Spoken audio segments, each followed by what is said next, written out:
આજે એમને જે 2600 કીટો જે નક્કી કરી છે, જેને આપવાની છે, એ તો મળી જ જવાની છે. જો એ બાકી હશે તો અમે જે કંઈ ગોઠવણ કરવાની હશે કરી દઈશું. પણ કલેક્ટરશ્રીને તો મારે આ તબક્કે ખાસ એટલું જ કહેવું છે કે ખેડા જિલ્લાની અંદર ટીબીનો રોગ વારસાગત છે, અને આ વારસાગત રોગ એટલે લગભગ મારો મત વિસ્તાર પકડો ને તો એની અંદર પણ ટ્યુબરક્યુલોસિસના ખૂબ મોટા પ્રમાણમાં દર્દીઓ હશે.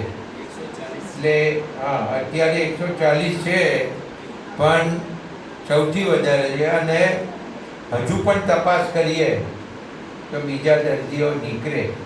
એટલે મારી તમને રિક્વેસ્ટ છે કે આ દર્દીઓ શોધી લેવા જોઈએ, અને એમનો જે વારસાગત રીતે ચાલતો આવતો ટીબીનો રોગ છે એ બિલકુલ ટીબી મુક્ત થઈ જાય એવું આપણે કરવું જોઈએ. અને એમાં જે કંઈ સાથ અને સહકાર મારો જોઈતો હશે એમાં હું આપની સાથે ઊભો રહીને એની કામગીરી કરીશું.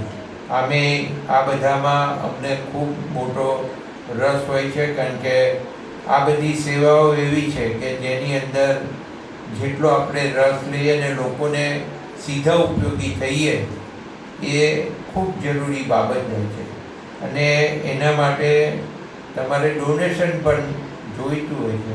તો હમણાં કહ્યું એમ ડોનેશન તો ગમે ત્યાંથી મળતું રહેશે. જેમ મુની ચેરિટેબલ ટ્રસ્ટ ફાઉન્ડેશને અત્યારે ડોનેશન આપ્યું છે, એટલે આપણા ખેડા જિલ્લામાં ડોનરોની કોઈ કમી નથી.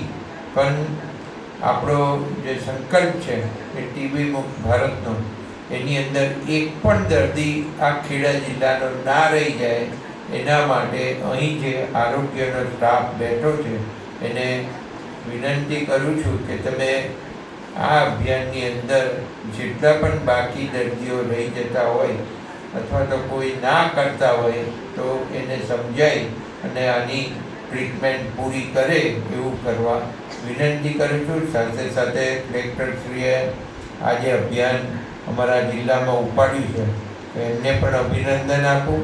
તમામ સરકારી સ્ટાફને પણ અભિનંદન આપું કે આ કાર્યક્રમને આગળ વધારીને આપણે પૂરો કરીએ. અસ્તુ ભારત માતા કી જય. અને આપણે જેમ વાત થઈ એમ કે કુપોષિત હોવું એટલે ટીબી હોવું, એ જે સંબંધ છે એનાથી આગળ કુપોષિત એટલે કે સમાજમાં રહેલી આપણી પોતાની કેટલીક માન્યતાઓ અથવા તો એ માન્યતાઓના કારણે સમાજ વ્યવસ્થામાં જે વહેલું લગ્ન થાય છે, દીકરા દીકરીને આપણે વહેલા પરણાવીએ છીએ, અને એના કારણે જે માતા હજુ તો બાળક હોય છે એ માતા બાળક હોય અને એના ઘરે બાળક આવે એવી વ્યવસ્થાઓ જે જોઈ રહ્યા છે. એક આંકડો મને હમણાં જ આપણા એક પ્રાંત અધિકારી સુરજભાઈને મેં કહ્યું કે ભાઈ આપણે એક અભ્યાસ કરો કે કેટલી દીકરીઓ આમ સરકારી 18 વર્ષની ઉંમરે માતા બને છે, પણ કેટલી દીકરીઓ 18 વર્ષ પહેલા માતા બની જાય છે. તો આ જે હું આંકડો કહું છું એ સરકારી પીએચસી નો કહું છું, પીએચસી સીએચસી નો કહું છું, કે જ્યાં દીકરી પ્રેગ્નન્સીમાં આવે અથવા તો આપણી આશા વર્કર બહેનો એની નોંધ કરે ત્યારે એ દીકરીઓને હોસ્પિટલાઇઝ થાય. આપણે હમણાં 100% કરીએ છીએ. 100% પ્રસૂતા દાખલ થયા પછી જ એની પ્રસૂતિ થાય છે હોસ્પિટલમાં.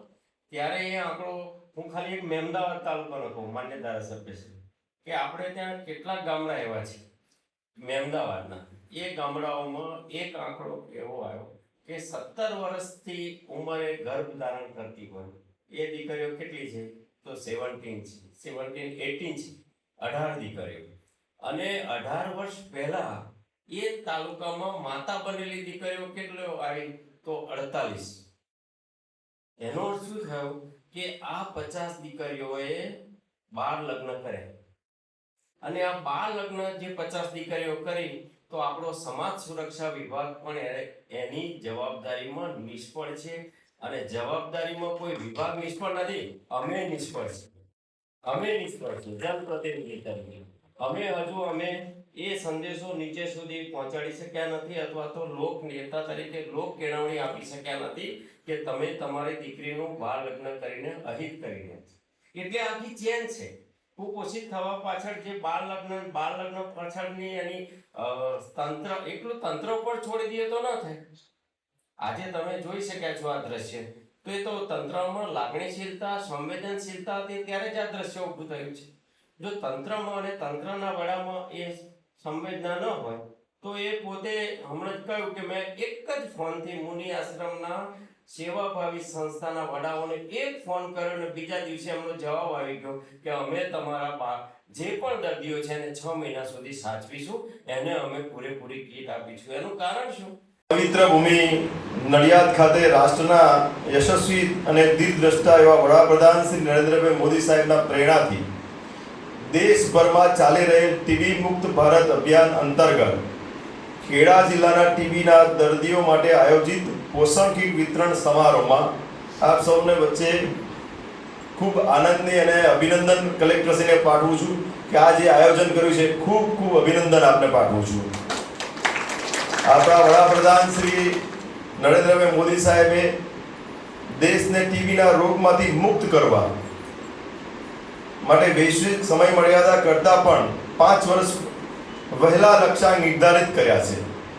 જન ભાગીદારીના મંત્ર સાથે શરૂ થયેલ આ અભિયાન આજે એક રાષ્ટ્રીય જન આંદોલન બની ચૂક્યું છે. સરકાર પોતાની તમામ શક્તિઓ સાથે કામ કરી રહી છે, પરંતુ જ્યાં સુધી સમાજની શક્તિ, સ્વૈચ્છિક સંસ્થાઓ અને સેવાભાવી નાગરિકો આ યજ્ઞમાં પોતાની આહુતિ નથી આપે ત્યાં સુધી કોઈ પણ લક્ષ્ય પૂર્ણ થઈ શકતું નથી. આજે મને આ વાતનો વિશેષ સંતોષ છે કે ખેડા જિલ્લા વહીવટી તંત્ર અને આરોગ્ય વિભાગની સાથે મળીને શ્રી મુનિ ચેરિટેબલ ફાઉન્ડેશન દ્વારા ઉમદા કાર્ય હાથ ધરવામાં આવ્યું છે. ડોક્ટર રહીઝા આનંદ અને સમગ્ર ટીમને જે રીતે ટીવીના દર્દીઓને દત્તક લઈને તેઓ પૌષ્ટિક આહાર પૂરો પાડવા માટે પોષણ કીટનું વિતરણ કરી રહ્યા છે, તે સેવા પરમો ધર્મના ભારતીય સંસ્કારોનું ઉત્કૃષ્ટ ઉદાહરણ છે. હું સંસ્થાના આ ભગીરથ કાર્યને હૃદયપૂર્વક બિરદાવું છું. ટીબી એક એવો રોગ છે જેમાં માત્ર દવાઓ પૂરતી નથી, પરંતુ તેની સાથે ઉત્તમ પોષણ અને સંતુલિત આહાર પણ એટલો જ અનિવાર્ય છે. દવાઓ શરીરના જીવાણુ સામે લડે છે, ત્યારે પૌષ્ટિક આહાર શરીરની રોગ પ્રતિકારક શક્તિને મજબૂત બનાવે છે. આજના કાર્યક્રમમાં થકી વિતરણ કરવામાં આવતી રહેલી પોષણ કીટ માત્ર અનાજ કે કઠોળ કીટ નથી, પરંતુ તે આ નાગરિકોના જલ્દી સ્વસ્થ થવાની અને તંદુરસ્ત સમાજના નિર્માણને એક સંજીવની છે. My school is one such future-ready school where I understand each and every concept taught in the class and don't rote learn, where teachers don't just use books and blackboard to teach but use new ways of teaching and learning like audiovisual learning, activity-based learning and group activities, which enhances my conceptual understanding. My school also teaches coding, which is an important 21st century skill. Not just that, I get an opportunity to showcase my skill on a national platform. And with all this, I acquire important skills that make me future ready and confident. Would you also like to know where is my future ready school? Visit now and see for yourself.